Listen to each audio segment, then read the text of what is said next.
Hey there, everybody. It's Mr. First Down, your favorite Titans fan. But like Mrs. Foley's baby boy, I have multiple personalities, and I am also an avid wrestling fan. Alan and I are about to get started for you right after this intro. Kabang!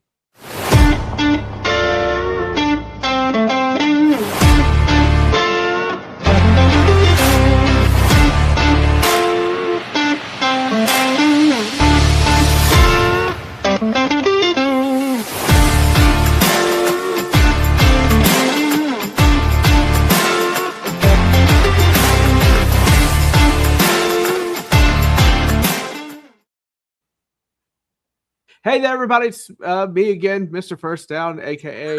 Sam, the avid wrestling fan. Well, I am tired. I tell you what, Pittsburgh takes it out of you, everybody. He's got that Pittsburgh jet lag or drive lag, I guess you could say. Yeah, drive lag. It is also called way too much beer and way too many Moscow mules. Hallelujah. But anyway, great time in Pittsburgh at the NFL draft. Moscow. I also had an American mule, so you're welcome, Cody. But we are here with Alan Perales. Alan, how are you today, sir? I'm doing pretty good. Had a great draft weekend. For those who didn't see it, we did a live stream of night one and then a small recap night two. And then Scott, myself, and Bobby did a full recap of the draft yesterday after it was all said and done. So it was a fun weekend. Sorry, I missed your message. I was highly inebriated. I had a feeling. I love the Carnell Tate pick, by the way. Even if he's not a number one, Did I not tell you that it was going to be Carnell Tate? I'm just saying. And I think we talked about this last night. Bobby said that this was a good comp for him was Reggie Wayne. Right. Well, he's not a true number one, but if you have a number one right there with him, he's going to excel. Right. I looked at it as more of they are investing in Cam Ward's future. Carnell Tate, not the fastest, but his hands are terrific. And if he's got a 50-50 ball up the sideline, I am confident he'll have somebody that can go get it. Mm-hmm. So I think that's what it comes down to me. Just invest in the young quarterback. So that's all I wanted. But anyway, that's football, Alan. We're not talking about that. Come on, Pat. Football. That's right. Football, Pat. So we'll go ahead and get into Raw here a little bit. What did you think of Roman and Jacob Fatu? I think it's an interesting little twist. I mean, obviously, Roman wants to do the bloodline stuff again. I know how you feel. But I like it being his first feud because him and Jacob have good chemistry. I think they could put on a really good match. Obviously, it seems like this is going to be for Backlash. But and it's also intriguing because if Roman's definitely going to be here all the way up until SummerSlam, I'm intrigued to see how he's going to be booked going forward. And as long as TKO keeps their nose out of it. That's the big thing. I think this. Okay, listen. I think this is all a big facade. Okay, I think The Rock's coming back. That's what. You think it's gonna be The Rock coming back? You think it's The Rock coming back? Yeah. Whoever's sticking his nose Cody's promo in my business. What would you think? Do you think that's a possibility with The Rock coming? He is TKO, right? He's on the board. I just think it would be interesting that Cody keeps calling them out and then they have an answer in The Rock who's like the establishment or something like that, I mean, it kind of seems like that's what they're teasing. I don't know if The Rock's going to come back, though. Part of me just thinks that he's done. He's not going to come back unless it's like something extraordinary that makes sense. And, I think it's just Cody just kind of like calling out TKO and their terrible decision making over the last 3 years of trying to interject themselves into certain builds. Because if you remember early on WrestleMania 40, TKO wanted The Rock Roman Reigns at WrestleMania 40. Right. So that's why they kind of pushed Cody to the wayside, even though he won the Royal Rumble. And it was like, oh no, he's going to go face Seth, which made no sense. But then the fan backlash, and then The Rock was like, you know what, I'll turn heel and we'll make it work. And it ended up on it being one of the best main events thematically wise of all time. So yeah, they got out of it. But the last 2 years, though, with them not changing it, kind of showed that, yeah, maybe TKO needs to just stay away. I mean, kind of saw that difference with between night 1 and night 2 of WrestleMania. Night 1 was great. Or no, night 1 was kind of iffy. Night 2 was great. Had a match of the year candidate and one of the best WrestleMania matches of this generation with Roman and Punk. So, yeah, TKO, stay out of it, please. Man, you're bought into it. You're ate up with it, Alan. You're absolutely ate up with it. That's all I gotta say. We had a lovely promo from CM Punk. So that was an interesting one, thanking the people in the back, of course. And of course, this is just prelude to when Paul comes out there and insults everybody in the back right afterwards. No, not right afterwards, but later on in the show. I'm kind of intrigued. I'm kind of intrigued if they're going to do Cody Punk or if that's a preview. I really want it to be. Maybe like a tease for like next year's WrestleMania or something like that. Something along those lines, to be sure. I could totally see it happening. I would be all about it. I have no qualms about it whatsoever. I'm totally going to do that match. But boy, did Cody look beat up. He was worn shoe leather. Yeah. Some of that kick might have been real. Just saying. No, it like he didn't even bend over to do his usual punching of the ground or bend back to say, oh. In fact, he kind of wandered into the ring and Punk was doing all of his movements. And it kind of makes you wonder if they are going to turn Cody heel, because it kind of seems like between him calling out TKO on Friday and his movement and actions on Monday, it's like maybe they are going to turn him heel pretty soon. Right. I mean, and one of his buddies is going to be on SmackDown now. So, who's one of his buddies? Ricky Saints. Ah, that's right. I am excited about Ricky Saints. Totally happy about that. Okay. We had an awesome debut from Sol Roca. Yeah, I mean, my goodness, you're gonna go ahead and almost let her beat Liv Morgan. Amazing. Here for it. Happy about it. I think that's great. She is a certified star. I'm pumped for it. Absolutely pumped. Fun fact: these are Tyler Bates' last 2 girlfriends, by the way. Yeah, what a Liv Morgan and Sol Roca. What an odd thing. Odd moment, but hey, great match, both of them. Totally. You can already tell that there's good chemistry between them. It just seems like, what did they do with Sol going forward here now? Is she going to be going after Becky, mid-card title? Do they keep her in the main event scene? That would be interesting. Mm-hmm. But it seems like they're going with Liv and Stephanie again. So I'm intrigued to see what happens with Sol on Monday nights. Same with Ethan Page. I love how Ethan Page is right away in the IC title picture. He's like instantly my favorite villain on Raw. He was great. Him and Rusev. I love Rusev. Everybody was wondering, it's like, why the hell is Rusev even in this conversation? Well, now we see why, because Rusev is in the IC title picture, and he's probably going to be Penta's first challenger post WrestleMania. More than likely. But did you hear that crowd? It wasn't a cacophony of boos all the way. Like, they were booing, but you could hear Rusev Day, Rusev Day from the crowd. He is a fun character. I'm not saying he's going to win or anything, but he is well liked. It's one of those cases where he started.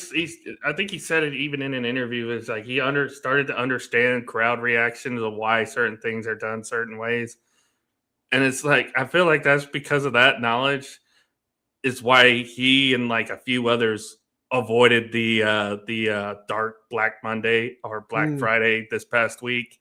Right. It's because, well, Rusev gets it now. Rusev gets it. You could tell he gets it. You tell he's pandering to the crowd. You could tell he's egging them on, and I love his character work right now. I'm enjoying it. I would love to see him get an IC title. I think that would be great, and that would be a great swerve to do. They'll never do it, but that would be an excellent swerve to do, to have him beat Penta. I would sign up for that in an instant. All very good things. A very good Monday Night Raw. I gave it kind of an A-, only because I felt like it was a bit of a slog with the backstage segments, but that's all a thing. We get Joe Hendry in concert tomorrow night. That's right. Yep. SmackDown. Now, SmackDown was not as good as Raw. I'll actually say this. I thought this was the best SmackDown has been in a long time. Did that Julia's performance was awful. God, it was bad. She had her leg up before Tiffy even got there, like, to pin her. Like, that's embarrassing. There were some things. The end of that match was pretty good. I think overall, the wrestling bits of it were pretty solid. Julia can still go regardless of how a lot of people felt that because she lost that she's going to be canned, but I don't think so. I think they're going to keep Julia around. Well, I think the thing that annoys me was we're trying to get to the end of this match, and Tiffy's literally yelling at her and pulling her over where she needs to be, and then she hits the prettiest moonsault ever, and Julia's lifted her leg already, like out the gate, and I don't know. It looked to me like Tiffy was pissed off about that. I mean, hey, she's a champion now, so she's got that mid-card title. I'm sure. I don't know. I'm sure they'll fix things up. I mean, it's going back to 2 hours here pretty soon anyway. Good. I love the fact that Fatal Influence is now on SmackDown. That was kind of a shock for me. I was not ready. I'm happy with them being there. I'm not complaining. I expected JC Jane, not all of Fatal Influence. Not all of them. Yeah. But now you've got two of them who can compete for tag titles, and JC can go get either a mid-card title or the world title. And she's already got nuclear heat. So, she does. And hey, it's like you say, it's like somebody said, how do you make a good impression on your first night? You go after the biggest dog in the yard. And who did they go after? They went after the tag team champions plus Charlotte and Alexa, and then the world champion Rhea Ripley. That's how you make a good impression. That's how you make a good impression night one. I also want to say, I hope this news is true that Alexa Bliss signed a multi-year contract. I think she's great. She is definitely needed, and she's definitely going to clutch another championship before it's all said and done. I think everyone knows that, especially when her and Charlotte split. It's going to be great. So Damian Priest and R-Truth take on the MFTs. Your thoughts, sir? I mean, it was a good tag team match. I didn't think there was nothing wrong with it. Obviously, they're still obviously is a good vet. Obviously, they're still teasing the split of Tama Tonga away from the MFTs. No Tala Tonga tonight, which was kind of surprising. I don't know. Where is he? Where'd he go?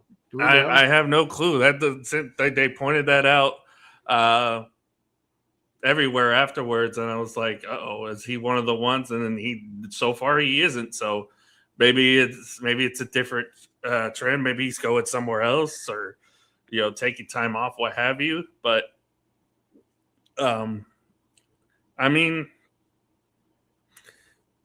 they're teasing Tama Tonga breaking away from the MFTs. It's going to happen soon, I think. They need to and shake I think too. Tama Tonga being by himself would be great. Mhm. I think he can work very well in the mid card by himself. Hell, if he does great enough, he could probably go into the main event spotlight because he has proven he can be a world champion before. So this is true. I'm interested. I think he's former IWGP heavyweight champion, of course. So interesting to see how that works out. And again, it's Shinsuke reminding him, you're better than this. You're better than this. I've seen you be better than this. And I love the little interactions with him too. Yeah. So. Yeah, no, it's real nice to see. It's good when they can have vets like Shinsuke and stuff like that to pass that off. It works really well. I'll tell you who Tiffy's first feud is going to be with. Oh, please be Chelsea. No, please. Blake Monroe. Oh my gosh! It's both Tiffy of my versus, women. I can't do this. I can't do this. How many of them are we up to now, Sam? 5? I don't want to talk about it. Anyway, but no, come on. Blake is amazing. I love her. I love her. She's terrific. Definitely deserving of that call up for sure. So. She's just one of those characters, man. She sells the character so flippin' well. SmackDown's about to be legit pretty good here pretty soon, I think. Oh, with Fatal Influence here, what did Fatal Influence, Blake Monroe and Ricky Saints. Yeah, I think SmackDown's about to get an upgrade. What did JR used to say? Business is about to pick up for sure. No, it's totally going to happen. Rhea Ripley defeats Jessie Jane. That's always defeats fun, Jessie right? Jane by DQ via though. DQ. Yeah, because Fatal Influence, of course, making their presence felt. Of course. Great way for them to be an established commodity on SmackDown. They're getting the nuclear heat now, and I think they booked that pretty well with them. Yeah. So I'm interested to see how they go moving forward. I don't know about you, Sam, and I'm sorry to butt into your planning on this, but my favorite part of the whole show was the whole stuff, everything between Danhausen and The Miz. No. It was amazing. It was amazing. Just him going to his house, sneaking in, just to magically. His wife is just covered in mud. Appearing in the pool, him stealing his daughter's bike. Oh man, this is all great. Of it was great. All of it was great. I also love how the announcers are really selling Tessitore because it's a real curse, and he's like, "No, it's not. It's not a real curse." It's so funny. You have to believe. It's time to believe. Joe Tessitore selling it so well. I love how even instead of just calling him Miz, Danhausen just calls him The Miz every time. Hello, The Miz. Yeah, Hello. Exactly. It's terrific. Danhausen. It is right up there. It's so good. The other thing I love, and you can tell too. You can tell Miz is having a blast with this. Yeah. No, this is great. This is great for both. A lot of this is probably his idea anyway. So. Oh yeah, no, 100%. I am about it. I love it. I love Jacob and Solo's interaction. I loved their match too. Mm-hmm. But that what's he going to teach you to do? Yeet. I was about this. This. And the subtle detail of having Jacob completely wiping out all of the MFTs to subtly put him on the same level as Roman Reigns as far as dominance level. Hey, you have to do that, especially if he is going to take on Roman here pretty soon. Yeah. Oh yeah, you got to make it look. That. I thought all of that was great. I thought Jay telling him you go up there and you look him in the eye and everything was terrific. I thought it was just phenomenal. That's phenomenal. Kind of interesting. There's one little tidbit I saw that I was like, that might be something, but maybe not. Tiffany acknowledging Brie Bella when she came out first, but then immediately leaving when Paige came out. Yeah. So I'm like, that's kind of interesting, but I don't know if that's going to set anything up in the future, but we'll see. I don't know. That is interesting, though. I did not notice that. So shows what I know. Okay. We got Backlash coming up. What's a certified match you see happening in Backlash for sure? It's Roman Reigns and Jacob Fatu. That's going to be the definite one for sure. No Cody for this one, right? He must recover. Yeah, I don't think Cody's going to be medically cleared, so I think he'll take a break from this one. So, I think it's going to be fine because Roman's going to be on there. He's going to draw the box office and whatnot, so it'll be fine. Mm-hmm. I think him and Jacob could have a fantastic match, and it'll go on without a hitch. So, yeah, I think that's the for sure match that'll happen at Backlash. So Jacob loses. Does he win it in SummerSlam? I don't think I don't see Jacob winning it at all. I think you're going to have this for like the next couple runs, and then Roman's going to move on to like say Gunther or somebody like that.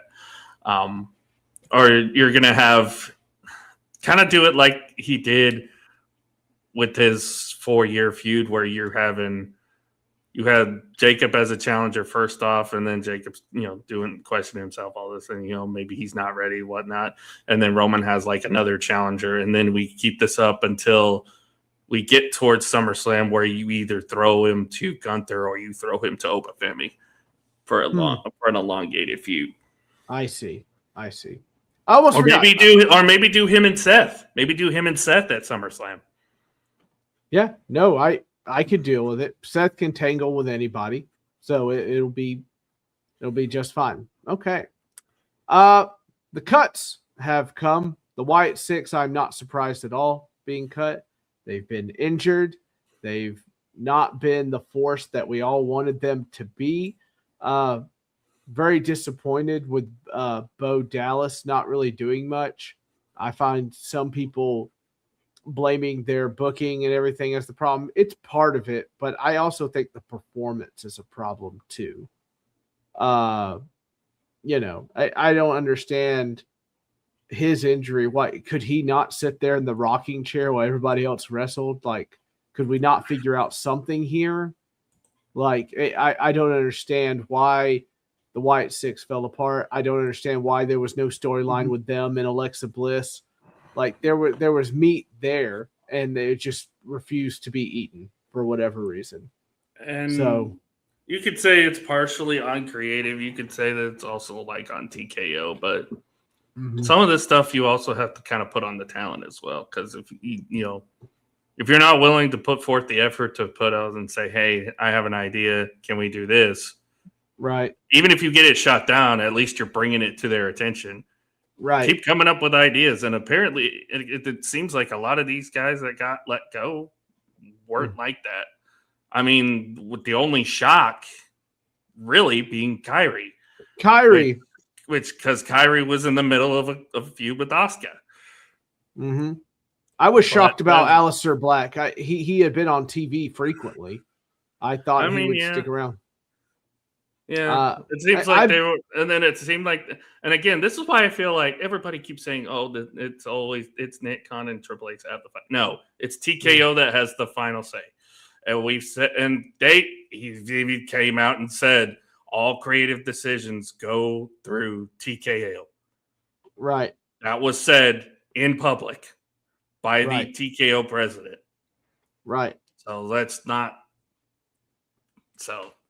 All final decisions go through TKO. I'm sorry. Well, I mean, like you've kind of talked me into it. I'm only gonna. What grade would you give this SmackDown? I'm giving it a B+ because you've pulled me out of the wreckage, Alan. It's a B+ for sure. Because again, it's one of the better. It was one of the better SmackDowns that we've had lately. So. Yeah. No, I'm with you on Kyrie Sane. I don't like Aleister Black and Selena Vega getting cut. I think that sucks. I wonder if they actually chose to leave. That's what it kind of felt like. But, it's done. So good luck to everybody out there on your new ventures, wherever it might be. That's like Matt Cardona once said, you can either live off your name, you can either go out and improve, or you could become a podcaster. Reinvent yourself. The indie god. Right. Yeah. Which no, one I saw will you that tweet. choose? Which one will you choose? He's 100% right. I do not argue with that. I think that is a appropriate way to do it. I'll be curious what's next for him anyway. I'll be curious what's next for LA Knight. There's a lot of things that are going to start coming up. I love Ethan Page being in the picture. I do think that there are some good things down the pike coming. Pipe, I should say. So, but yeah, that was Raw and SmackDown. Oh, one more thing. Seth, don't hit Braun Breaker in the head with a chair again. My God. Or literally kicked him square in the back. Literally kicked him square in the back of the head. Just got him back. Yeah. Just got him back. Golly. I just drafted his cousin. So, but I don't. It's like, why does this keep happening over and over again? This is cursed. They are cursed. It was because they're kind of also taking away house shows, which is not helping. So, no, it's not. Cody's been pretty vocal about that on his podcast, which I like. So I hope that it all figures itself out and whatnot, because they just keep. Braun Breaker is going to be one of these top stars. I fully believe that, but not if he keeps getting hurt over and over again. Same with Seth. Seth is already a top star, but he keeps getting hurt over and over again. So something's got to give here. And I'm glad none of you have been cut or anything like that. But my goodness, stop hurting each other. Quit. And I mean, you got to feel for Zoe too. Came back from an injury and she gets let go. That one hurt. That one definitely hurt. Yeah. I hate that. So, all right, Alan, what do you have coming up? So Tuesday night, I'll be on Ball and Buds. We're going to talk some Major League Baseball. And then we're going to have our own baseball show on Wednesday on the Rec Room Sports. So check those two out. Thursday is a Rec Room Sports radio show, 4 p.m. Eastern on ESPN 690. If you haven't seen that or heard that, check that out. Friday night is In the Hoop, our NBA show, which we're knee deep in the NBA playoffs right now. And then Lock It In Saturday, our betting show with myself, Scott, and Tanner. So just gets better and better all the time. I will be on the Just Fans podcast tomorrow at 8:30 p.m. Central, where I'll have to put up with them guys for a little bit, I suppose. And of course, I will be doing my TikTok lives and eventually have another pod eventually when I get a guest lined up, and we'll be good to go there. So it'll probably be me. It'll probably be me. You don't know that. I have a lot of friends anyway. It'll probably be me. Or people posing as friends. You all have a wonderful day. I still haven't made an outro, so I will see y'all later.